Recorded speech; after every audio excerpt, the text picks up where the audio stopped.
विधानसभा चुनाव से पहले राजनीतिक हलचल तेज। आदित्य राणा ने कहा, कांग्रेस की फिर बनेगी सरकार, युवाओं और बेरोजगारों को मिलेगा रोजगार।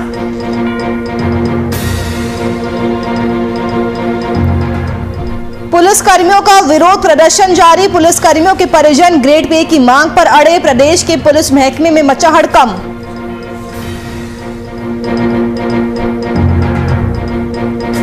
प्रदेश भर में सफाई कर्मचारियों की हड़ताल, जगह जगह लगा गंदगी का अंबार। प्रबंधन ने महामारी फैलने की जताई आशंका।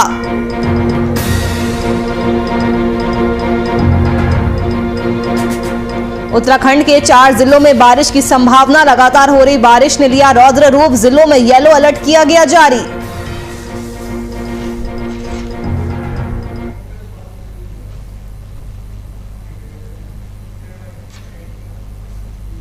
नमस्कार, वीआईपी न्यूज देख रहे हैं आप। मैं आपके साथ नुपुर सक्सेना। स्वागत है आपका उत्तराखंड लाइव में। जनता नेताओं को चुनते हैं ताकि वो जन सरोकार के लिए काम करे, लेकिन जब वो ही जनप्रतिनिधि अपनी जनता को भूल जाए तो क्या ही कहा जाएगा। ऐसा ही कुछ मामला लालकुआं विधानसभा क्षेत्र के बागजाला का है। पिछले 5 सालों में विधायक नवीन चंद्र को अपने क्षेत्र की याद नहीं आई, लेकिन चुनाव से ठीक पहले 5 सालों से खस्ता सड़क का उद्घाटन कर विधायक विरोधियों के निशाने पर आ गए। कांग्रेस एससी विभाग के जिला अध्यक्ष इंद्रपाल आर्य ने विधायक पर तंज कसते हुए कहा कि बीते 4.5 सालों में विधायक जी को क्षेत्र की याद नहीं आई। वही विधायक अब जाते हैं, उनके द्वारा सिर्फ शिलान्यास किए जा रहे हैं। उन्होंने विधायक द्वारा किए गए सड़क के शिलान्यास को चुनावी जुमला बताया। साथ ही उन्होंने कहा कि देर आए पर दुरुस्त आए।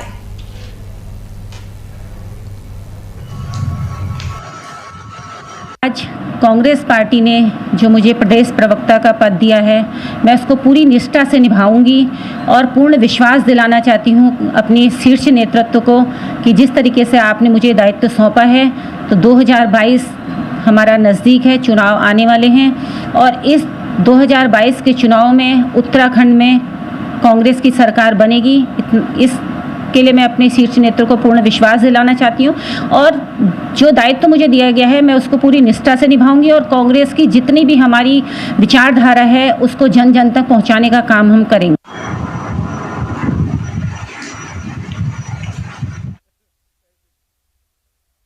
विधानसभा क्षेत्र के बागजाला की बीते 5 वर्षों से खस्ता हाल पड़ी सड़क का क्षेत्रीय विधायक नवीन चंद्र द्वारा किए गए शिलान्यास पर अब राजनीति तेज हो गई है।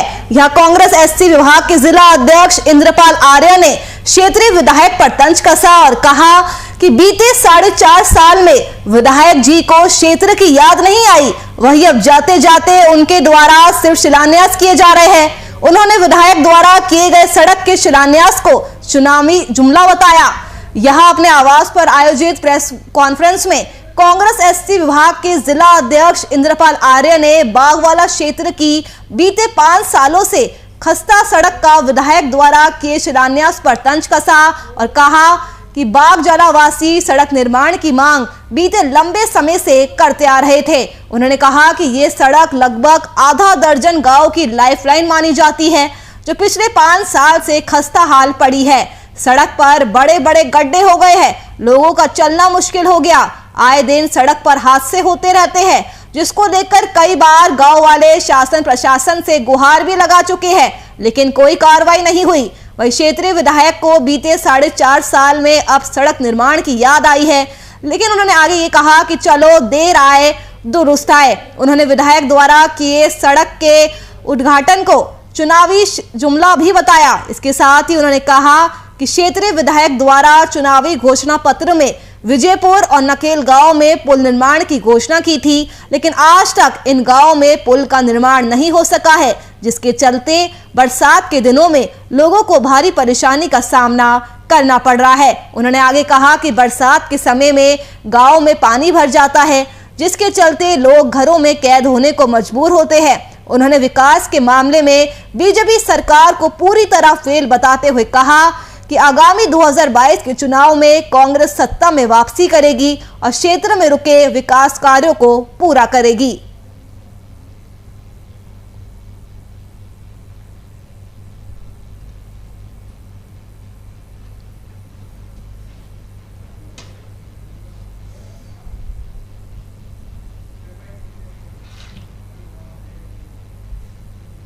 नगर पालिका डोईवाला में 4 साल कार्य करने के बाद ईओ विजय चौहान का मसूरी ट्रांसफर होने पर उन्हें शानदार विदाई दी गई। तो वही नवनियुक्त ईओ शक्तिलाल शाह का मसूरी से डोईवाला आने पर स्वागत भी किया गया। डोईवाला नगर पालिका सभागार में नगर पालिका अध्यक्ष सुमित्रा मनवाल के नेतृत्व में ट्रांसफर होकर जा रहे नगर पालिका के अधिशासी अधिकारी विजय प्रताप सिंह चौहान को उनके शानदार 4 साल के कार्यकाल के लिए धन्यवाद दिया गया। तो वही डोईवाला में मसूरी से ट्रांसफर होकर डोईवाला आए अधिशासी अधिकारी शक्तिलाल शाह का जोरदार स्वागत सभी सभासदों के साथ नगर पालिका के कर्मियों ने किया। जैसा आप जानते हैं कि स्थानांतरण एक प्रक्रिया है शासन की, हमारे सर्विसेज की, और उसी तहत ये ट्रांसफ़र हमारा मसूरी हुआ है। लेकिन मेरे यहाँ 4 साल जो हुए उसमें मैंने अपने परिवार समझ के पूरा अपने क्षेत्र को मैंने विकास करने की कोशिश करी। यहाँ जनता के जो भी यहाँ डिमांड थी उसको पूरा करने की कोशिश और आपसी मनमुटाव होता है। में 4 साल काम करने के बाद ईओ विजय चौहान को मसूरी ट्रांसफर कर दिया गया है, जहां ट्रांसफर होने पर उन्हें शानदार विदाई दी गई। तो वही नवनियुक्त ईओ शक्तिलाल शाह का मसूरी से डोईवाला आने पर स्वागत किया गया। डोईवाला नगर पालिका सभागार में नगर पालिका अध्यक्ष सुमित्रा मनवाल के नेतृत्व में ट्रांसफर होकर जा रहे नगर पालिका के अधिशासी अधिकारी विजय प्रताप सिंह चौहान को उनके शानदार 4 साल के कार्यकाल के लिए धन्यवाद भी दिया गया। वही इसी के साथ आपको बता दें कि डोईवाला में मसूरी से ट्रांसफर होकर आए अधिशासी अधिकारी शक्तिलाल शाह का भी जोरदार स्वागत सभी सभासदों के साथ नगर पालिका के कर्मचारियों ने किया। तो नवनियुक्त ईओ का नगर पालिका में स्वागत किया गया। आपको बता दें कि ईओ विजय चौहान को मसूरी ट्रांसफर किया गया है।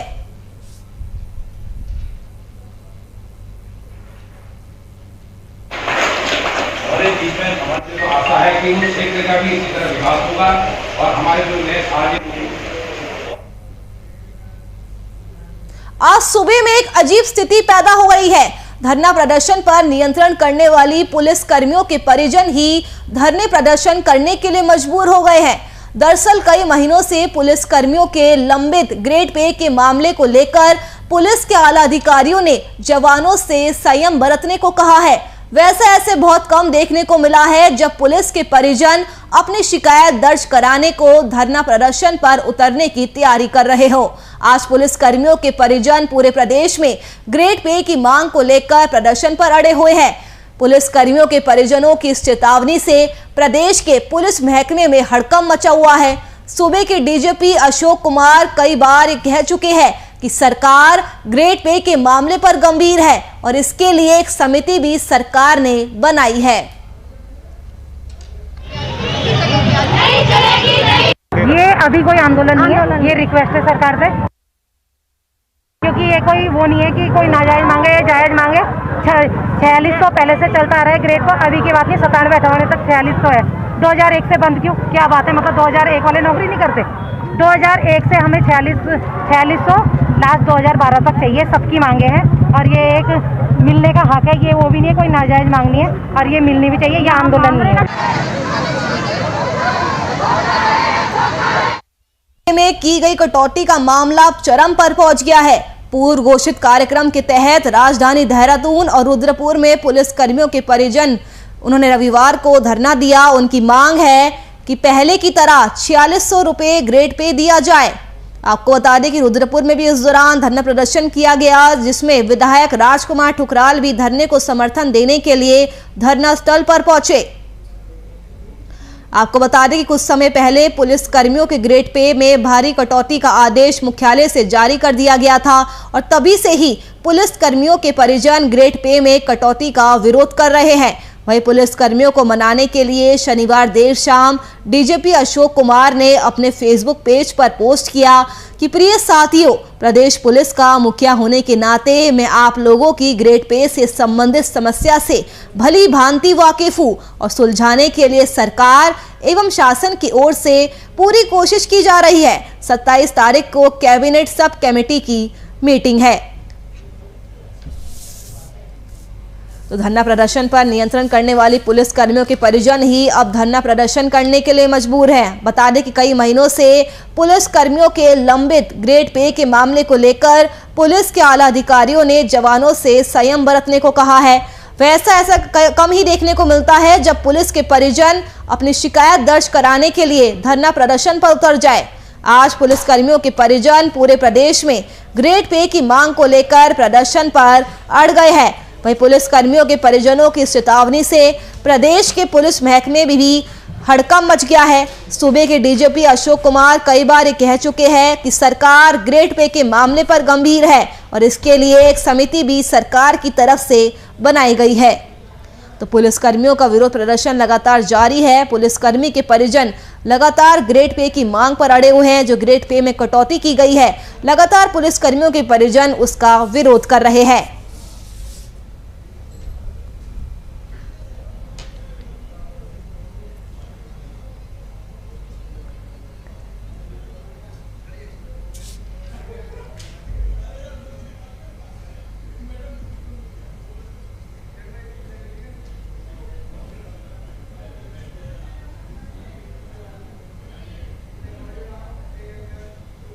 उत्तराखंड में विधानसभा चुनाव में ज्यादा समय नहीं बचा है, जिसको देखते हुए सभी राजनीतिक पार्टियों में हलचल तेज हो गई है।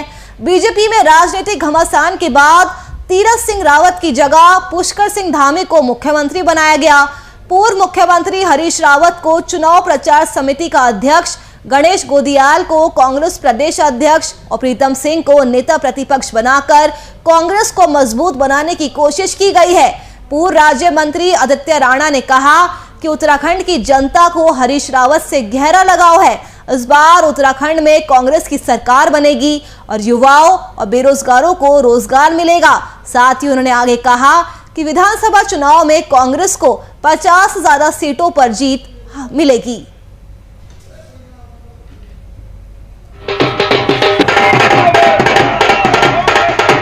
कांग्रेस पार्टी की टीम को बनाने का काम किया है, वो मैं समझता हूँ बहुत ही मजबूत टीम है। वो 2022 में बहुत अच्छे तरीके से वो काम करेगी और जो हमारे प्रदेश अध्यक्ष गणेश गोदियाल जी, युवाओं का जोश है और हमारे पूर्व मुख्यमंत्री हरीश रावत जी का जो तजर्बा है, जो उनके जीवन का जो तजर्बा है वो 2022 में काम आएगा। और हमारे जो और जैसे हमारे प्रीतम सिंह जी थे जो प्रदेश अध्यक्ष थे, वो आज उनको नेता प्रतिपक्ष बनाया जा रहा है, उनको भी हम बधाई देना चाहेंगे। देखिए, आपके माध्यम से, मीडिया के माध्यम से हम सबसे पहले जो कांग्रेस की आला कमान है श्रीमती सोनिया गांधी जी, हमारे माननीय राहुल गांधी जी, हम उनका आभार प्रकट कर रहे हैं। और हम सब लोग मैदान हो या पहाड़ हो, गरीब हो, शोषित हो, किसान हो या ये जितना भी बेरोजगार युवा, वो खुशी से झूम रहा है क्योंकि सबकी चाहत हरीश रावत जी थी। हर आदमी जो है हरीश रावत जी को देखना चाह रहा था। आपने सुना भी होगा, पहाड़ से मैदान तक हमारा रावत आला दोबारा, ये मौन बात है। इसके लिए बहुत बहुत धन्यवाद।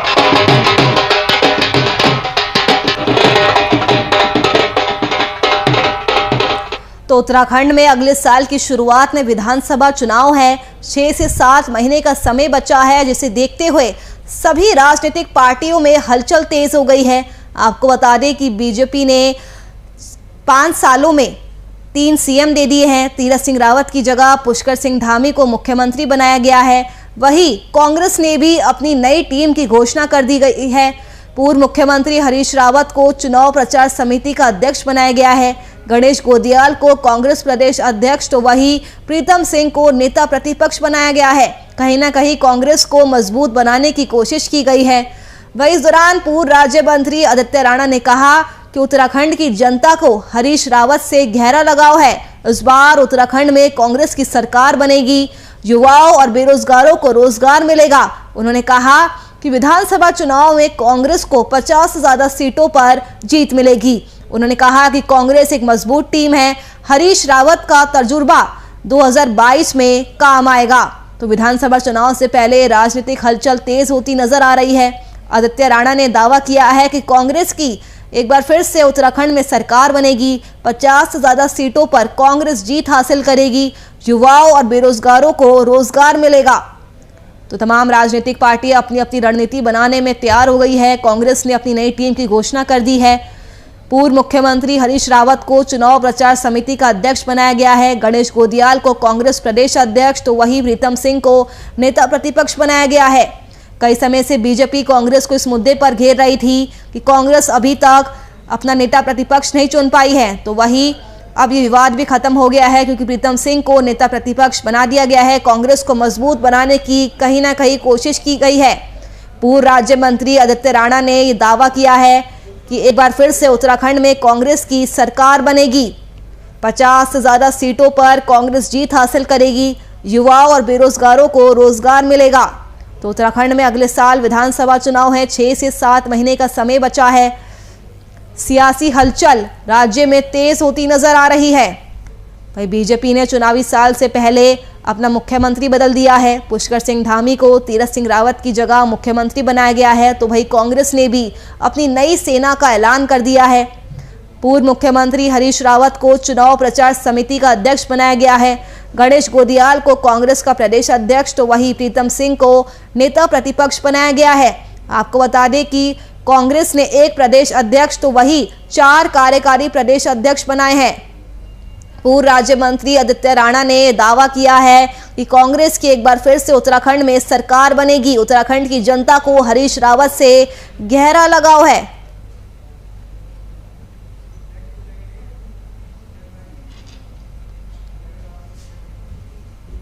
रुड़की में आए दिन चोरों का आतंक देखने को मिलता है। इसी कड़ी में दिन दहाड़े एक युवक ने ज्वेलरी की दुकान से आंखों में स्प्रे डालकर दुकान लूटने की कोशिश की, लेकिन सफल नहीं हो पाया।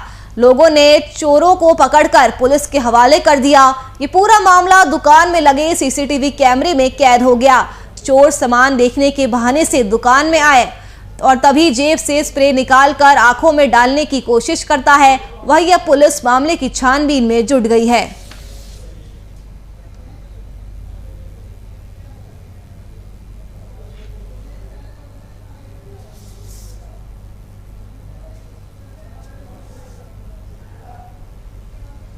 तो रुड़की में चोरों के हौसले बुलंद होते जा रहे हैं। आपको बता दें कि दिन दहाड़े एक चोर ने ज्वेलरी की दुकान से आंखों में स्प्रे डालकर दुकान लूटने की कोशिश की, लेकिन वो कामयाब नहीं हो पाया। लोगों ने चोर को पकड़कर पुलिस के हवाले कर दिया। ये पूरा मामला वहां दुकान में लगे सीसीटीवी में कैद हो गया। चोर सामान देखने के बहाने से दुकान में घुसा था और तभी जेब से स्प्रे निकालकर वो आंखों में डालने की कोशिश करता है। वही अब पुलिस इस पूरे मामले की छानबीन में जुट चुकी है। सीसीटीवी फुटेज के आधार पर आगे की जांच की जा रही है। तो दिन दहाड़े दुकान में चोरी का प्रयास किया जाता है। वहीं लोगों ने चोर को पकड़कर पुलिस के हवाले कर दिया और अब पुलिस इस मामले की छानबीन में जुटी है। ये पूरा मामला वहां ज्वेलरी दुकान में लगे सीसीटीवी कैमरे में कैद हो गया। बता दें कि चोर सामान देखने के बहाने से दुकान में घुसा था और तभी जेब से स्प्रे निकालकर वो आंखों में डालने की कोशिश करता है। तो चोरों के हौसले दिन भर दिन रुड़की में बुलंद होते जा रहे हैं। दिन दहाड़े एक युवक ने ज्वेलरी की दुकान में आंखों में स्प्रे डालकर लूट की वारदात को अंजाम देने की कोशिश की, लेकिन वो सफल नहीं हो पाया। लोगों ने चोरों को पकड़कर पुलिस के हवाले कर दिया। ये पूरा मामला दुकान में लगे सीसीटीवी कैमरे में कैद हो गया।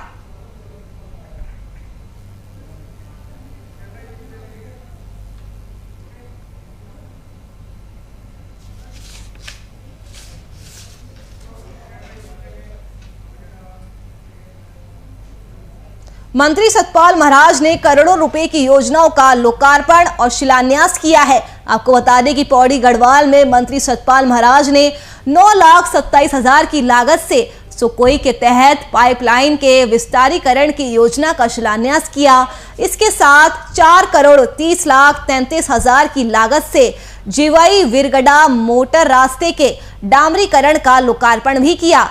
मंत्री सतपाल महाराज ने कहा कि लोक निर्माण विभाग और PMGSY योजना के तहत जितने भी लोगों के मुआवजे लंबित हैं, उन सभी का जल्द ही भुगतान किया जाएगा।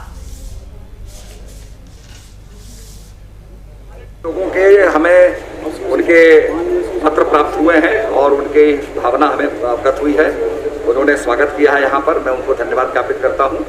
और इसके साथ साथ हमने ठेकेदारों के लिए छोटे छोटे ठेके किए हैं और निश्चित रूप में यहाँ की बेरोजगारी दूर होगी, लोगों को काम मिलेगा, हमारी इकॉनमी भी मजबूत होगी। उस दृष्टि से अपने निर्णय लिए हैं। बाकी सड़क गड्ढा मुक्त हो, ये हमारा निर्णय है। उसके साथ साथ लोगों को मुआवजा मिले, इसका भी हमारा प्रयास। जो आज अव्यवस्थाएं तो बहुत हैं इस क्षेत्र में, लेकिन जो आज जो दौरा था वो PWD मंत्री के नाते जो सतपाल महाराज जी का यहाँ पे था और स्थानीय विधायक अभी मंत्री बने इस विभाग के, तो सड़कों की बात करेंगे।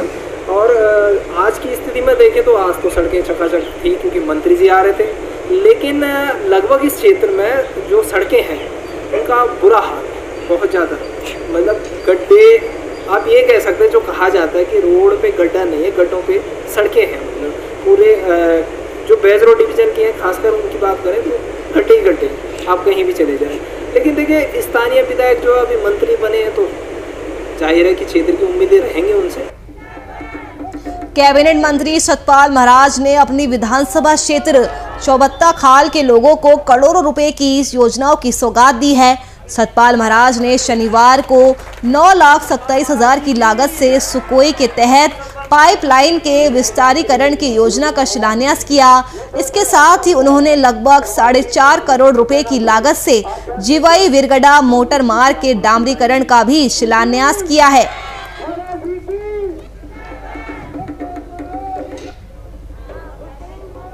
बद्रीनाथ राष्ट्रीय राजमार्ग में देर शाम बलदोरा और गोविंद घाट के पास चट्टान टूटने के चलते वो बंद हो गया है। सूचना के बाद BRO की मशीनें दोनों तरफ से मलबा हटाने में जुट गई।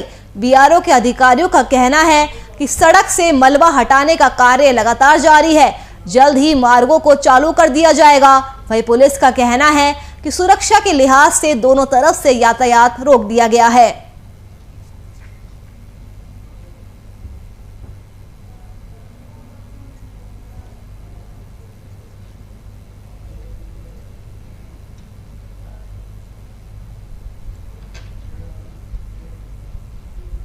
प्रदेश भर में सफाई कर्मचारियों के हड़ताल पर जाने से उसका असर पूरे प्रदेश में पड़ रहा है, लेकिन इसका असर सीमांत बॉर्डर क्षेत्र धारचूला में भी देखने को मिल रहा है। धारचूला में भी सफाई कर्मचारियों के हड़ताल में जाने से जगह जगह गंदगी का अंबार लग गया है, जिसकी दुर्गंध से लोगों का बाजार में निकलना भी मुश्किल हो चुका है। वहीं उपजिला चिकित्सालय के पास कूड़े का ढेर लगने से अस्पताल में भी दुर्गंध फैलने लगी है। एक तरफ जहां WHO के द्वारा कोरोना की तीसरी लहर की आने का अंदेशा जताया जा रहा है, वहीं दूसरी ओर प्रदेश में सफाई कर्मचारियों के हड़ताल से जाने की वजह से अन्य बीमारियों के फैलने का खतरा भी बढ़ चुका है। अस्पताल परिसर के बाहर कूड़े का ढेर लगने की वजह से अस्पताल प्रबंधन ने भी महामारी फैलने की आशंका जताई है।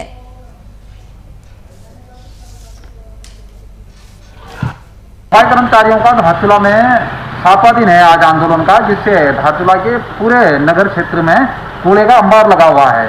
वैसे तो पूरे नगर में ही लोग परेशान हैं, लेकिन CHC धारचूला के सामने जो ये एक तरफ, ये आपने अभी ठीक सवाल पूछा कि एक तरफ ये कूड़े का अंबार लगा हुआ है और ठीक इसके बगल में ही पेयजल की आपूर्ति के लिए यहाँ से लोग पानी भी भरते हैं और बीमार मरीज यहाँ पर आवाजाही कर रहे हैं। अंदर वैक्सीनेशन का काम भी चल रहा है। तो ऐसे में संक्रमण का जो कोरोना की तीसरी लहर जो आने का अंदेशा जताया जा रहा है और कई जगह पर उसका असर भी देखने को मिल रहा है। ज़्यादा हो गया है।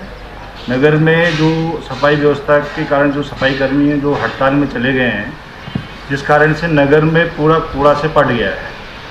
हमारी शासन प्रशासन से मांग है कि जो सफाई कर्मी हैं उनकी बातों को सुनते हुए उनकी जायज़ मांगों को जल्दी से जल्दी समाधान करते हुए नगर की सफाई व्यवस्था को दुरुस्त किया जाए, अन्यथा आने वाले समय में बड़ी महामारी होने का खतरा है। और नगर पालिका से हम विशेष रूप से अनुरोध करते हैं कि वो नगर शासन है, नगर प्रशासन है, नगर की सरकार है, उसकी जिम्मेदारी बनती है कि इस समस्या को दुरुस्त करे और लोगों जो ये नगर में जो दुर्गंध प्रदूषण फैल गया है चल रहा है, जैसा कि सभी लोग जानते हैं, तो कोरोना की तीसरी लहर का भी वो हो चुका है, भविष्यवाणी हो चुकी है कि अगस्त लास्ट तक आ सकती है, 15 अगस्त से 30 अगस्त के बीच आ सकती है।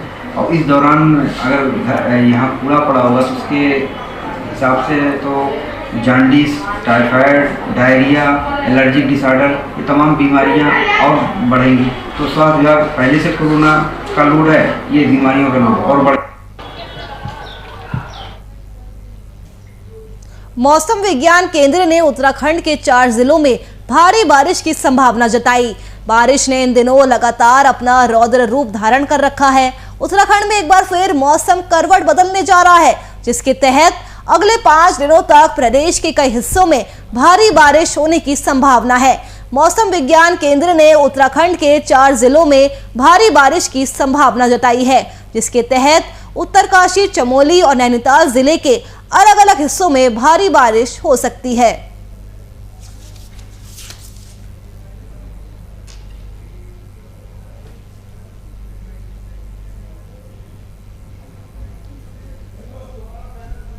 चलिए फिलहाल के लिए उत्तराखंड लाइव में मेरे साथ बस इतना ही।